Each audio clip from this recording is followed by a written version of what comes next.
কৈলাস আরও কয়েকবার ছবির ফাঁদে জিদানের এবং মিমকে ফেলার জন্য ছবি রেখে গিয়েছিল। সে ভেবেছিল তারাও তার মায়ের মতো ছবি নষ্ট করে ফেলবে আর মারা যাবে, কিন্তু জিদান আর মিম সেটা করেনি। পরিশেষে এক বিয়ে পাগল ছেলের জাদুটোনার ডাকে সাড়া দেয় ঝিরি, আর সেটা ছিল সৌম্য। বারবার বিয়ে ভেঙে যায় বলে সৌম্য একটা রিচুয়াল করে বিয়ের জন্য, আর এতে সাড়া দেয় ঝিরি। ঝিরি যখন সৌম্যর মাঝে প্রবেশ করে তখন টের পেয়ে যায় মহাদেব এই বাড়িতে আছে। এই খবর সর্দারকে দেয়া হলে সর্দার খুশিতে মেতে ওঠে এবং ঝিরিকে একটা নাটক সাজাতে বলে মহাদেবকে মুক্ত করার জন্য। মহাদেব মুক্ত হলে আর তাবিজ খোঁজা লাগবে না মিম আর জিদানকে মারতে।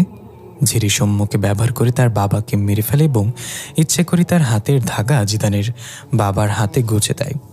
এর কারণে জিদান সৌম্যকে মারতে আসে এবং পারুল দেবীর সামনে তাকে আঘাত করে। সবকিছু যখন ঠিকঠাক চলছিল তখন বারবার বাধা হয়ে দাঁড়াচ্ছিল অপ্সরা। এই কারণে সর্দার অপ্সরাকেও থামাতে ব্যস্ত হয়ে পড়ে, কিন্তু তবুও ঝিরি তার পরিকল্পনা সফল হয়। সৌম্যকে আঘাত করার কারণে পারুল দেবী মহাদেবকে মুক্ত করে দেয় জিদানকে মারার জন্য, আর মহাদেব মুক্ত হয়ে তার আধুরা কাজ পুরো করতে বেরিয়ে পড়ে। দৃশ্য ফিরে আসে বর্তমানে। ঝিরির মুখে এসব কথাবার্তা শুনে জাকার্তা ঘৃণা ভরা দৃষ্টিতে সর্দারের দিকে তাকালো। সর্দার রাগে গজগজ করে ঝিরিকে বলল, তুই এসব কেন করলি?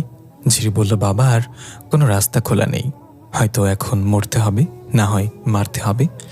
এটা বলতেই সেখানে আক্রমণ করে দিল ইনাল কাবিলার সৈন্যরা বিশাল বাহিনী নিয়ে। আকস্মিক আক্রমণে সবাই দিক বেদিক হয়ে ছড়িয়ে ছিটিয়ে গেল। নার্সিমা অবাক হয়ে ভাবতে লাগলো ইনাল সৈন্যরা কেন আক্রমণ করলো। সর্দার নির্দিষ্ট দূরত্ব থেকে বজায় রেখে চিৎকার করে বলল, নার্সিমা, আজকে এখানে 70 মৃত্যু হবে আর জয় হবে আমাদের। ইনালদের 50,000 স্বর্ণ মুদ্রা দেওয়ার প্রতিশ্রুতি দিয়েছি আর তোকে আর মরিয়মের বংশকে মারার জন্য। বাবা, এখনো সময় আছে, এগুলো বন্ধ করো। নিজের অপরাধ স্বীকার করে আত্মসমর্পণ করো, অপরাধ আর বাড়িও না। জাকার্তার ঔদ্ধত্যপূর্ণ এমন কথা শুনে সর্দার কর্কশ গলায় বলল, তোকে আমার ছেলে বলতে লজ্জা হচ্ছে? তুই আমার পক্ষ না নিয়ে তাদের পক্ষে কথা বলছিস, যারা তোর বাবাকে অপমান অপদস্থ করেছিল। তুই আমার ছেলে না, আমার শুধু একটা সন্তান, সেটা হলো ঝিরি। জাকার্তা অবাক হয়ে বলল, বাবা, এটা আপনি কি বলছেন? পাগল হয়ে গেছেন আপনি? সর্দার আর কিছু না বলে রাগান্বিত এক দৃষ্টিতে তাকিয়ে চলে গেল সেখান থেকে।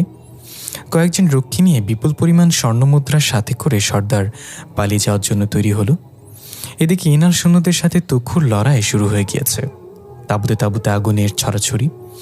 সাধারণ জিনেরা ছোটাছুটি করছে নিজেদের যান বাঁচাতে। আহতদের আর্তনাদে বাতাস ভারী হয়ে গিয়েছে। নার্সিমা এখন আর রাক্ষস নেই, তাই তার শক্তি অনেকাংশে কমে গিয়েছে। তবুও নিজের পুরো শক্তি দিয়ে জিদান আর মিমকে সুরক্ষিত রাখার চেষ্টা করছে। জিদান আর মিম নার্সিমার আড়ালে লুকিয়ে আছে। নার্সিমা বলছে, তোমরা ভয় পেও না বাচ্চারা, আমি থাকতে কেউ তোমাদের কাছে আসতে পারবে না। নার্সিমা এক এক করে ইনাল সৈন্যদের মেরে শরীরের থেকে মাথা আলাদা করে ফেলেছে। মিম বলল, আমাদের কাছেও কোনো হাতিয়ার অথবা তরবারি দিন, আমরাও লড়াই করতে পারবো। নার্সিমা বলল, কখনো লড়াই করেছ? জিদান বলল, হ্যাঁ, ছোটবেলায় খেলার মাঠে বন্ধুদের সাথে অনেক করেছি। মিম বলল, আমিও করেছি। জিদান বলল, তুই যেটা করেছিস ওটা লড়াই না, চুল ছেঁড়াছেড়ি। মিম বলল, তুই চুপ থাক। নার্সিমা, আমাদের হাতিয়ার দিন, আমরা আপনাকে সাহায্য করছি। নার্সিমা ইনাল সৈন্যদের মারতে মারতে বলল, আচ্ছা মনে কর তোমাদের ইনাল সৈন্যরা ঘিরে ফেলেছে চারিদিকে থেকে, তখন কি করবে? জিদান বলল, আমার পঞ্চম দিক দিয়ে পালিয়ে যাব, তাই না বুবু? বলল, হ্যাঁ অবশ্যই, ভাগাভাগিতে আমাদের কেউ বিট করতে পারবে না, তাই বলছে আমাদেরকে সাহায্য করতে দিন। আপনি একটা পারবেন না? নার্সিমা বলল, আমি কোথায় একা? এই মেয়েটাকে দেখো, মেয়ে তো নয়, যেন আগুনের স্ফুলঙ্গি, কি যেন তার নাম। জিদান ওইদিকে না তাকিয়ে বলল, অপ্সরা। দেখা গেল অপ্সরা হিংস্রতার চরম পর্যায়ে গিয়ে ইনাল সৈন্যদের মেরে তাদের শরীর ছিঁড়ে ছিঁড়ে ছুঁড়ে মারছে, পেটের ভিতরে হাত ঢুকিয়ে দিয়ে কলিজা বের করে নিয়ে আসছে। অপ্সরার চোখে মুখে ইনালদের রক্তের ছেটা ভয়ানক দেখাচ্ছে তাকে এই মুহূর্তে। কয়েকজন ইনাল সৈন্য একসাথে আক্রমণ করলো অপ্সরার ওপর। অপ্সরা হাত থেকে এক অদৃশ্য চাকু বের করে বিদ্যুৎ গতিতে সবার গলা কেটে দিল। অপ্সরা থেমে গেলে এক এক করে তাদের শরীর থেকে মাথাগুলো টুপটুপ করে পড়ে গেল। অপ্সরা হাঁপাতে হাঁপাতে নিজের নাকে হাত দিল। অবাক হয়ে দেখলো কোনো রক্ত আসছে না। মুখের ভেতর পরীক্ষা করলো, কোনো রক্ত আসেনি। অথচ আগে নিজের উপর সামান্য চাপ সৃষ্টি করলেই নাক কান দিয়ে রক্ত বেরিয়ে আসতো, তাহলে এখন আসছে না কেন? তাহলে কি আমি সুস্থ হতে শুরু করেছি? কিন্তু তা কিভাবে সম্ভব? তখনই দেখা যায় জাকার্তা এক ইনাল সৈন্যকে বর্ষার মাথায় গেঁথে উঁচু করে ধরে চিৎকার করে বলল, নার্সিমা, সর্দার পালাচ্ছে, তাকে আটকাও। নার্সিমা এক ইনাল সৈন্যর মাথা মোটকে দিয়ে তাকিয়ে দেখল সর্দার কয়েকজন রক্ষী নিয়ে মরুভূমির বালু উড়িয়ে দ্রুত গতিতে পালিয়ে যাচ্ছে। নার্সিমার আগে চোখ দুটো লাল করে বলল, সে পালিয়ে গেলে মরিয়মের আত্মা শান্তি পাবে না, তাকে তো মরতেই হবে। এই বলে নিজের হাত থেকে 2টা আগুনের তরবারি বের করে জিদান এবং মিমের হাতে দিয়ে বলল, দুজন আলাদা হবে না, একজন আরেকজনকে রক্ষা করবে। আমি তাকে জীবিত অথবা তার কাটা মাথা নিয়ে ফিরে আসব। মিম বলল, আমাদের জন্য চিন্তা করবেন না, আমার মায়ের খুনিকে তার প্রাপ্য বুঝিয়ে দিন। নার্সিমা এক পৈশাচিক হাসি দিয়ে এক ছুটে চলে গেল। তখনই দুজন ইনাল সৈন্য জিদান এবং মিমের দিকে তেড়ে এলো। জিদান বলল, বুবু, তুই ডাইন পাশেটা দেখ, আমি বাম পাশেটা দেখছি। মিম বলল, না ভাই, ডাইন পাশেরটা বেশি মোটা তাজা, ওটা তুই সামলা, আর বাম পাশেরটা সামলাচ্ছি। জিদান রেগে বলল, আমি ছোট মানুষ, তুই আমাকে মোটা তাজাটা কেন দিচ্ছিস? সবসময় তো বড়টাই তুই নিচ্ছস। বড় মাছের মাথা, বড় মাছের টুকরা, মুরগির রানের পিস তোর থালায়, বড় চকলেট তোর ভাগে, তাহলে এখন এই বৈষম্য কেন? মিম জিদানের কান টেনে ধরে বলল, হারামি, আমি মাইয়া মানুষ, এটুকু বৈষম্য আমার অধিকার? বেশি কথা না বলে যা বলছি তাই কর। এদিকে দুই ইনাল সৈন্য হা ঘুরে দাঁড়িয়ে আছে। তারা নিজেরাই ঝগড়া করছে কেন? আমরা তো এসছি তাদের মারতে। দুজনের অপেক্ষা না করে হুঙ্কার দিয়ে তেড়ে আসলে জিদান এক ধমকে তাদেরকে থামিয়ে দিয়ে বলল, আরে ভাই দাঁড়া একটু, এখনো সিদ্ধান্ত নিতে পারিনি কার ভাগে কে পড়েছে। আর তোরা করে তেড়ে আসছিস কেন? একটু ধৈর্য ধর, এত তারা কিসের? আগের একটা ভিত করে নেওয়া যাক। দেখ বুবু, কাঞ্চার বলছি, সবসময় তুই আমার সাথে এমন করস, আমি সিকনা সাকনা ওইটার সাথে লড়াই করব, তুই মোটা তাজাটা নেই। মিম বলে, দেখ, এমন করলে কিন্তু আমি লড়াই করব না। এ ভাই, আপনারা জানতো এখন আমার মুডটাই নষ্ট করে দিয়েছে জিদাইন না। ইনাল সৈন্যরা হাঁ করে তাকিয়ে উল্টো ঘুরে চলে যাচ্ছিল মিমের কথা মতো। একটু গিয়ে হঠাৎ তারা থেমে গিয়ে বলল, কিন্তু আমরা চলে যাচ্ছি কেন তার কথায়? পেছনে তাকাতেই কিছু বুঝে ওঠার আগে জিদান এবং মিম দৌড়ে এসে দুজনের পেট তরবারি ঢুকিয়ে দিল। দুজন মাটিতে লুটিয়ে পড়তে পড়তে বলল, ভাই বোন দুইটাই চিটার। মিম এবং জিদান হাই ফাইভ দিয়ে হাসতে হাসতে বলল, yes yes, we did it. তখনই মিম জিদানের দিকে তাকে অবাক হয়ে বলল, তোর নাক দিয়ে রক্ত বের হচ্ছে কেন? জিদান হাত দিয়ে নাকে স্পর্শ করে হাত চোখের সামনে এনে দেখলো কালো কুচকুচে রক্ত। একটু মুচকে এসে বলল, এটা কিছু না, তরবারির হাতলের সাথে গোতা খাইছি। মিম বলল, তরবারি চালাতো তো জানোস না, তাহলে ধরলি কেন? তখনই আরো কিছু ইনাল সৈন্য সেখানে চলে আসলো এবং দুজনকে ঘিরে ধরল। মিম একটু ঘাবড়ে গিয়ে তরবারি উঁচু করে ধরে ফেলল। এখন কি করবে? জিদান বলল, সবসময় যেটা করেছি, ভাগ বুবু ভাগ। এদিকে দেখা যায় একটা বড় মাটির হাড়ির আড়ালে লুকিয়ে আছে সৌম্য। এক চোখ বের করে এত অগ্নিকাণ্ড আর মারামারি দেখে কাঁদতে কাঁদতে বলল, কিসের মাঝে ফেসে গেলাম? এই জন্যই গুরুজনেরা বিয়ে শাদী করতে না করে। বিয়ের প্যারায় কি বিপদ ঘাড়ে টেনে আনলাম, আজকে মনে হয় বেঁচে ফেরা হবে না। তখনই একটা তীর এসে মাটির হাড়িটা ভেঙে টুকরো টুকরো করে ফেলল। ভেতর থেকে পানি গড়িয়ে চারিদিকে ছেয়ে গেল। সৌম্য এক ইনাল সৈন্যর নজরে পড়ে গেল। সে ঘোড়ায় করে ছুটে আসলো সৌম্যকে মারার জন্য। সৌম্য দৌড় দিল আর বলল, আরে আমি কেন? আমি তো এই গ্রামের কেউ না, বিয়ে করতে গিয়ে ফেসে গেছি। ঘোড়ায় চড়া ইনাল সৈন্য সৌম্যকে আঘাত করতে যাবে তার আগে ঝিরি এক টানি সৌম্যকে সরিয়ে নিল। দুজন মাটিতে পড়ে গেল। ঝিরি সৌম্যর বুকের ওপর পড়ল। সৌম্য অবাক দৃষ্টিতে ঝিরির চোখে তাকিয়ে বলল, হিংস্রতার সাইডে রাখলে তুমিও কিন্তু অপসরার মতোই মায়াবী। ঝিরি সৌম্যর কথা শুনে চোখ বড় বড় করে বলল, আমি ভালোবাসার জন্য জন্ম নিইনি, আমি জন্ম নিয়েছি হিংস্রতার জন্যই। এটা বলেই ঝিরি একটু মুচকে হাসি দেয় এক ঝটকায় উঠে গেল এবং পেছনে থাকা ইনাল সৈন্যকে ঘোড়াসহ উড়িয়ে ফেলল নিয়ে। তারপর বলল, ঠিক এইভাবে, তাই না? সৌম্য হাঁ করে বলল, তোমাকেই তো খুঁজছিলাম আমি। তখনই সৌম্যর চোখ গেল জিদান আর মিমকে ধাওয়া করছে কিছু ইনাল সৈন্য। সৌম্য বলল, তাদেরকে সাহায্য করতে হবে, আমার বন্ধু বিপদে আছে। দেখা গেল ইনাল সৈন্যরা মিম আর জিদানকে ধরে ফেলেছে এবং আঘাত করে দুজনকে দুই পাশে ফেলে দিয়েছে। ঝিরি বিদ্যুৎ গতিতে গিয়ে জিদানকে ধরল। এদিকে জাকার্তা ছুটে এসে ধরল মিমকে। মিম জ্ঞান হারিয়েছে ওই আঘাতে। জাকার্তা মিমকে উড়িয়ে নিয়ে গেল গ্রামের এক পাশে, যেখানে সব সৈন্য মরে পড়ে আছে। এরপর একটা কাঠের চৌকিতে শুইয়ে দিল এবং চিকিৎসককে খুঁজতে বের হয়ে গেল। জিদান কোকড়াতে কোকড়াতে কোনোরকম উঠে দাঁড়ালো। জিদানের নাক কান মুখ দিয়ে প্রচুর রক্ত আসছে। ঝিরি বলল, তুমি ঠিক আছো? জিদান কাশতে কাশতে আস্তে করে বলল, হ্যাঁ আমি ঠিক আছি। জিদান পা কেঁপে পড়ে যাচ্ছে, দাঁড়িয়ে থাকতে পারছে না। ঝিরি অবাক হয়ে বলল, তোমার লক্ষণ তো হাদিসমাত লিনজা এর মতো। এই রোগ তো জিনেদের মাঝে হয়। আর কিছু বলার আগেই সেখানে ইনাল সৈন্যর এক বিশাল বাহিনী আক্রমণ করে দিল। জিদান ছিটকে গিয়ে অনেকটা দূরে পড়ল কিছু কাঠামো ভেঙে। ঝিরি একাই তাদের সাথে লড়াই করতে লাগলো। সৌম্য দৌড়ে জিদানের কাছে যেতে লাগলো, কিন্তু তার আগে ইনাল সৈন্যরা সৌম্যকেও আঘাত করে ফেলে দিল। এর মাঝে অপ্সরাও সেখানে চলে আসলো এবং ঝিরির সাথে কাঁধে কাঁধ মিলে ইনালদের মারতে লাগলো। জিদান কিছু মোটা মোটা কাঠের টুকরো নিচে পড়েছে। কোকড়াতে কোকড়াতে হঠাৎ রক্ত বমি করল। মুখ দিয়ে কালো কুচকুচে রক্ত বের হয়ে এলো। জিদানের চোখগুলো রক্ত লাল, চোখের পানির বদলে রক্ত গড়িয়ে পড়ছে। এর সাথে জিদানের চোখে ভেসে ওঠে, আচ্ছা আপনি তো একজন বুজুর্গ চিকিৎসক, তাহলে আপনার কাছে কি অপ্সরার এই হাদিসামাত লিনজার রোগের কোনো নিরাময় নেই? জিদানের কথায় চিকিৎসক একটু ভেবে বলল, এটা তোমাদের ক্যান্সারের মতোই। ৯৯ ভাগ জিনের এই রোগে মারা যায়, আর ১ ভাগ ভাগ্যর জোরে বেঁচে যায়, তাও অন্য কাউকে কুরবানি দিয়ে। জিদান একটু অবাক হয়ে বলল, বাংলায় বলেন, আমি আপনার কথা বুঝিনি। চিকিৎসক বলল, শোনো, এটা এমন যে তুমি অপ্সরার রোগটা তোমার মাঝে নিয়ে আসবে।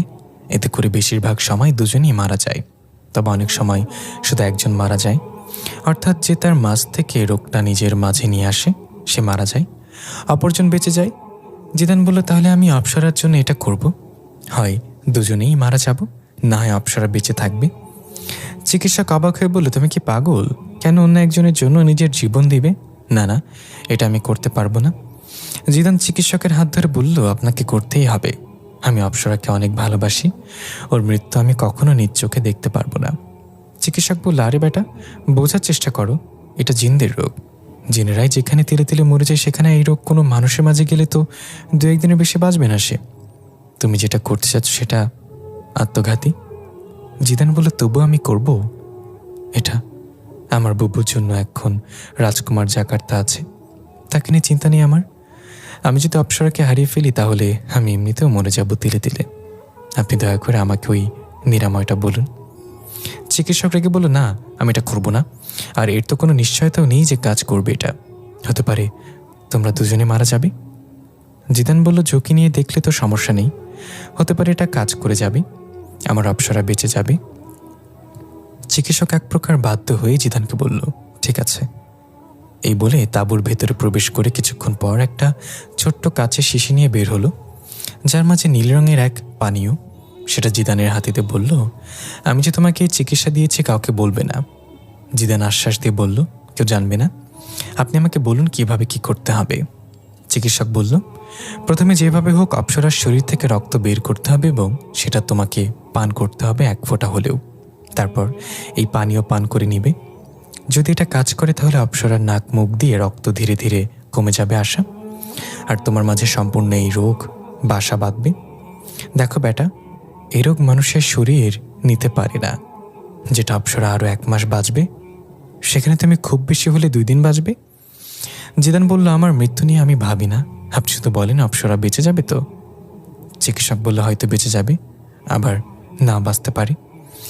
জিদান কৌশল অপ্সরার ঠোঁটে ঠোঁট লাগিয়ে কামড় বসিয়ে দেয় এবং রক্ত বের করে নেয়, যা জিদানের মুখে লেগে যায়। এরপর অপ্সরা জিদানকে ভুল বুঝে উল্টাপাল্টা কথা বলে সেখান থেকে চলে যায়। জিদান মাথা নিচু করে চোখের পানি ফেলছিল। অপ্সরা চলে যাওয়ার পর জিদান পকেট থেকে কাঁচের শিশিটা বের করে মুখে লেগে থাকা অপ্সরার রক্তের সাথে সেটা পান করে ফেলে এবং কষ্টের হাসি দিয়ে বলে, তুমি আমাকে তোমার দিকে তাকাতেও নিষেধ করে দিলে অপ্সরা। হয়তো মৃত্যুর আগে আর তোমাকে দেখা হলো না। দৃশ্য ফিরে আসে বর্তমানে। জিদান নিবু নিবু চোখ ও চিত হয়ে শুয়ে আকাশের দিকে তাকিয়ে আছে। জিদানের রক্তে জমিন ভিজে গিয়েছে, নাক কান মুখ দিয়ে অনবরত রক্ত বের হচ্ছে। খুব ইচ্ছে করছে একবার অপ্সরাকে দেখতে, কিন্তু তখনই মনে হলো অপ্সরার কথা, যদি তুমি আমার দিকে দ্বিতীয়বার চোখ তুলে তাকাও আমি তাহলে নিজের চোখ তুলে ফেলব। জিদান কিছু বলতে চেয়েও পারছে না, ঠোঁটগুলো নড়ছে হালকা হালকা, মুখ দিয়ে কোনো শব্দ বের হচ্ছে না। শেষবারের মতো মুখ থেকে বের হলো, ভালো থেকো প্রিয়জন। জিদানের চোখ বুজে গেল, বুকের ধরফর শব্দটা বন্ধ হয়ে গেল, হাতটা একপাশে ঝুলে পড়ল। বাতাসে একটা তাঁবুর কালো কাপড় উড়ে এসে জিদানকে ঢেকে দিল। এদিকে ঝিরি আর অপ্সরা মিলে পুরো ইনাল সৈন্যদের নির্মূল করে দিয়েছে। বাকি যারা ছিল তারা পালিয়ে গিয়েছে। অপ্সরা হাঁপাতে হাঁপাতে আবার নিজের নাক কান হাত দিয়ে পরীক্ষা করলো রক্ত আসছে কিনা, কিন্তু রক্ত আসছে না। অপ্সরা একটু খুশি হয়ে বলল, তার মানে আমি সুস্থ হয়ে যাচ্ছি আস্তে আস্তে। পাশ থেকে ঝিরে এটা শুনে ফেলে এবং বলল, এই রোগ তখনই সুস্থ হয় যখন অন্য কেউ সেটা তোমার মধ্য থেকে নিয়ে নেয় এবং নিজের জীবন কুরবানি করে দেয়। অপ্সরা একটু অবাক হয়ে বলল, কি বলতে চাও তুমি? ঝিরি বলল, তোমার জিদানের প্রতি খেয়াল রাখা উচিত ছিল। এই বলে ঝিরি গিয়ে অজ্ঞান সম্মুখে উঠিয়ে চিকিৎসালয়ের দিকে চলে গেল। অপ্সরার মাথা চক্কর দিয়ে উঠল, সবকিছু কেমন যেন ঝাপসা হয়ে আসতে লাগলো। চারপাশে আওয়াজগুলো কানে বাড়ি খাচ্ছে স্লো মোশনে। কাপা কাপা গলায় বলল, জিদান কোথায়? এদিকে দেখা যায় নার্সিমা সর্দারের সাথে থাকা রক্ষীদের মেরে ছড়িয়ে ছিটিয়ে ফেলে রেখেছে। এতে নার্সিমা বেশ আহত হয়েছে, কয়েকটা তরবারির ঘা লেগেছে শরীরে। সর্দারও রক্তাক্ত হয়ে পড়ে আছে। নার্সিমা সর্দারের বুকের ওপর পা রেখে বলল, আর কত পালাবেন সত্য থেকে? সর্দার ভয়ে কাঁপতে কাঁপতে বলল, তুই আমাকে মারতে পারবি না নার্সিমা, আমি তোর বাবার মতো, তোকে আমি বড় করেছি লালন পালন করে, তুই কিভাবে আমাকে মারবি? নার্সিমার আগে সর্দারের বুকের ওপর আরও জোরে পাড়া দিয়ে বলল, আমি আপনাকে মারব না সর্দার, আপনাকে মারবে আপনার অহংকার, আপনার প্রতিহিংসা। সর্দার আর্তনাদ করে বলল, আমি তোকে সব কিছু দেব, আমাকে ছেড়ে দে, তোকে গ্রামের সর্দার বানিয়ে দিব, অনেক অর্থ সম্পদ দিব, ওই মরিয়মের মতো 1000টা মেয়ে এনে দেব, আমাকে ছেড়ে দে বাপ। নার্সিমার দু চোখ আগুনের মতো জ্বলে উঠল। বুকের ওপর পাড়া দিয়ে সর্দারের মাথার চুল ধরে প্রকাণ্ড এক চিৎকার দিয়ে টান দিয়ে তার শরীর থেকে মাথাটা আলাদা করে ফেলল এবং বলল, মরিয়মের তুলনা শুধু মরিয়ম, মরিয়মের মতো না কেউ ছিল, না কেউ থাকবে কখনো। এই বলে সর্দারের মাথা আকাশের দিকে ছুঁড়ে মেরে চিৎকার করে বলল, এটা তোমার জন্য উৎসর্গ করলাম মরিয়ম। নার্সিমা হাঁটু গেড়ে বসে কান্নায় ভেঙে পড়ল। এদিকে চিকিৎসক মিমকে চিকিৎসা দিয়ে জ্ঞান ফিরিয়ে এনেছে। জাকার্তা পাশে দাঁড়িয়েছিল। মিম ধীরে ধীরে চোখ খুললে জাকার্তা জিজ্ঞাসা করল, তুমি ঠিক আছো? মিম আস্তে আস্তে বলল, আমার ভাই কোথায়? তখনই ঝিরি সম্মুখে নিয়ে সেখানে প্রবেশ করল এবং বলল, তোমার ভাই হয়তো আর বেঁচে নেই। এটা শুনে মিম কান্না করে দিয়ে চৌকি থেকে নেমে বলল, কি বলছো তুমি? ঝিরি চিকিৎসকের দিকে তাকিয়ে বলল, কি আমি ঠিক বলছি তো? চিকিৎসক আমতা আমতা করতে লাগলো। মিম এক দৌড়ে ছুটে গেল কাঁদতে কাঁদতে। জাকার্তাও পেছনে পেছনে ছুটে গেল।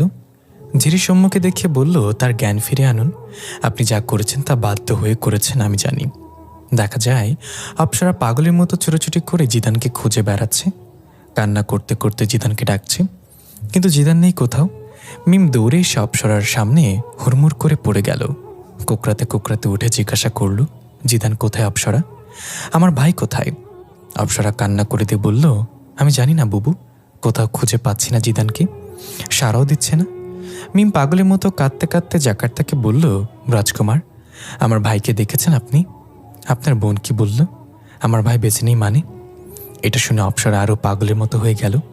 ততক্ষণে নার্সিমা সেখানে ঝড়ের গতিতে চলে এলো। নার্সিমার আগমনের দমকা বাতাসে দূরে একটা কাপড় সরে গেল। নার্সিমা জিজ্ঞাসা করল, কি হয়েছে, জিদান কোথায়?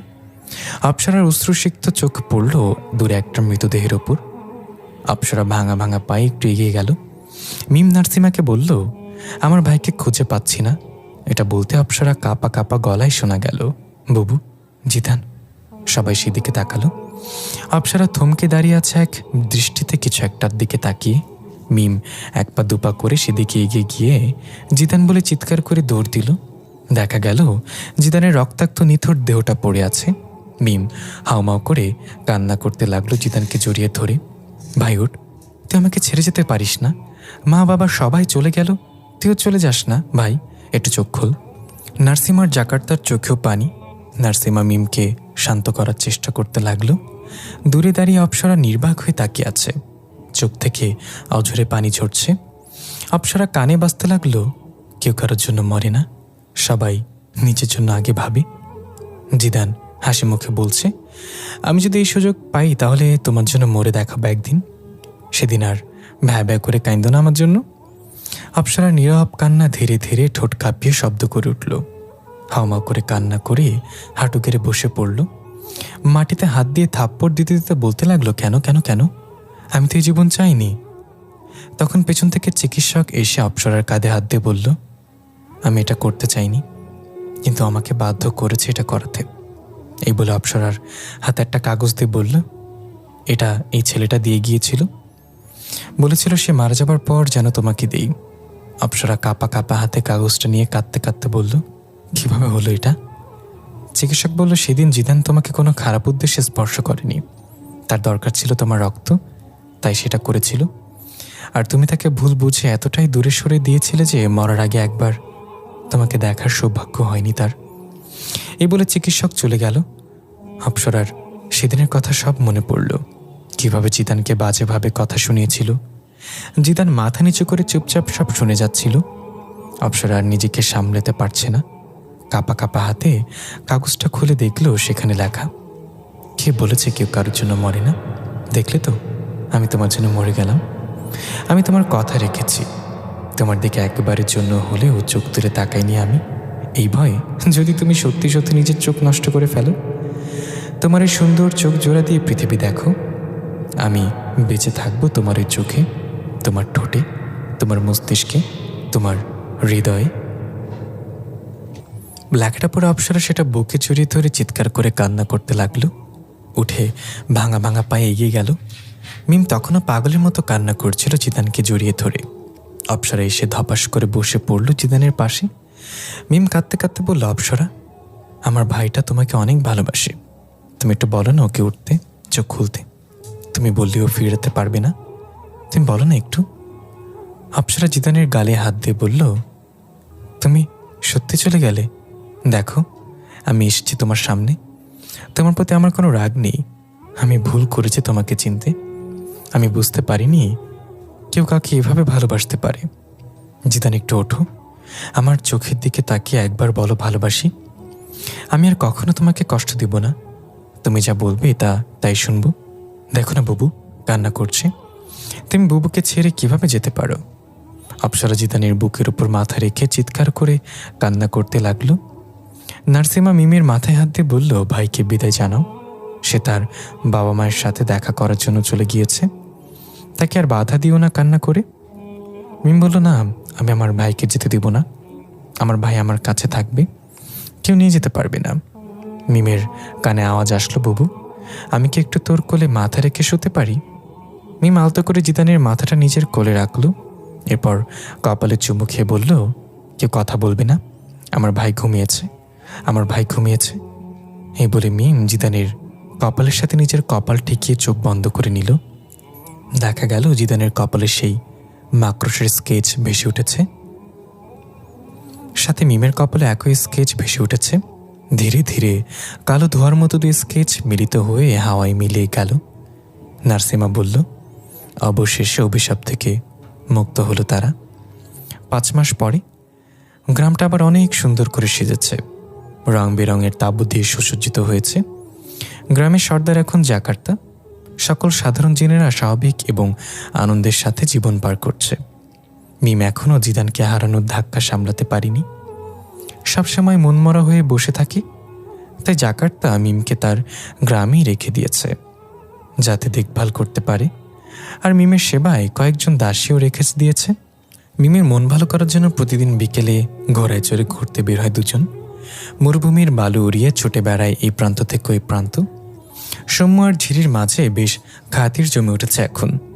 ঝিরির মাঝে অনেক পরিবর্তন দেখা যাচ্ছে। সে এখন সম্পূর্ণ স্বাভাবিক রূপে রাজকুমারীর মতো সাজে থাকে, তার চেহারায় নেই কোনো হিংস্রতা। সৌম্য আর নিজের বাড়ি ফিরে যায়নি, এই গ্রামে রয়ে গিয়েছে। নার্সিমা জিদানের কবর ঘিরে তৈরি করেছে বিশাল এক ফুলের বাগান, ঠিক যেমন ফুলের বাগান ছিল মরিয়মের। শত শত রং বেরঙের প্রজাপতি উড়ে বেড়াচ্ছে সেখানে। নার্সিমা গাছে পানি দিচ্ছে এবং গাছের ডাল ছাঁটাই করে দিচ্ছে। সব গাছের মাঝে একটা গাছ উঁচু মাটির স্তূপের উপর লাগানো হয়েছে, এই কারণে ওই গাছটা সবার বড় দেখা যায়। পেছন থেকে অপ্সরা এসে বলল, এটা কি ফুলের গাছ? নার্সিমা একটু হেসে বলল, এটা মরিয়ম ফুল গাছ। আমার মরিয়ম এই ফুলের মতোই স্নিগ্ধ আর সুন্দর ছিল, সুদূর আরবের মরুভূমিতে কিনেছি এটা। অপ্সরা বলল, আপনি আর কতদিন মরিয়মকে ভালোবেসে যাবেন? নার্সিমা বলল, ভালোবাসা কখনো ফুরিয়ে যায় না, মৃত্যুর পরও জীবিত থাকে। যদি আমি মারা যাই তবুও কারোর না কারোর মুখে শতাব্দী পরেও উঠে আসবে নার্সিমা আর মরিয়মের নাম। অপ্সরা বলল, হয়তো আপনি ঠিক বলছেন। নার্সিমা মাথা নাড়িয়ে বলল, জিদানের কবর জিয়ারত করতে এসছো তাই না? অপ্সরা বলল, হ্যাঁ। এই বলে সামনে এগিয়ে গেল। ফুল বাগানের ঠিক মাঝখানে জিদানের কবর, কবরের ওপর ছোট ছোট ফুলে পরিপূর্ণ। অপ্সরা কবরের সামনে দাঁড়িয়ে মনে মনে সূরা ফাতিহা তেলাওয়াত করল। এরপর আমিন বলে একটু হেসে বলল, কেমন আছো প্রিয় মানুষ? আমাকে বাঁচিয়ে দিয়ে নিজে এখন আরাম করে ঘুমিয়ে আছো তাই না? সব স্যাক্রিফাইস তোমরাই করলে। তোমার মা আর তোমার ভালোবাসার জন্য নিজের শক্তি উৎসর্গ করলো। নার্সিমা তার ভালোবাসার জন্য কত কি করলো। তুমি তোমার ভালোবাসার জন্য মৃত্যুকে আপন করে নিলে। তাহলে কি করলাম? আমি তো কারোর জন্য কিছু করলাম না। মরণের কথা তো ছিল আমার। আমি প্রস্তুত ছিলাম। আমি আমার ভাগ্য কবুল করে নিয়েছিলাম।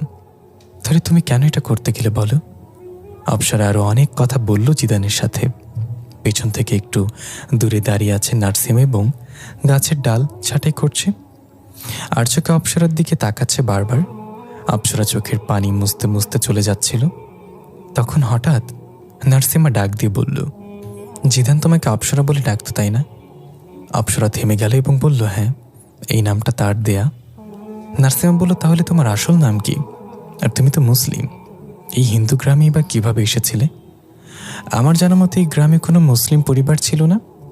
অপ্সরা একটু ভেবে বলল, সে এক লম্বা কাহিনী, পরে কখনো বলবো। এই বলে অপ্সরা চলে যাওয়া ধরল। নার্সিমা আবার উচ্চস্বরে জিজ্ঞাসা করল, তোমার নাম কিন্তু বললে না? অপ্সরা পেছনে না তাকিয়ে হাঁটার উপর বলল, আমার নাম ফাতিমা তুষি। আমাদের গ্রামের সবাই আমাকে তুষি বলেই জানে। তো লিসেনার, গল্পটা কেমন লাগলো অবশ্যই কমেন্টের মাধ্যমে জানাবেন।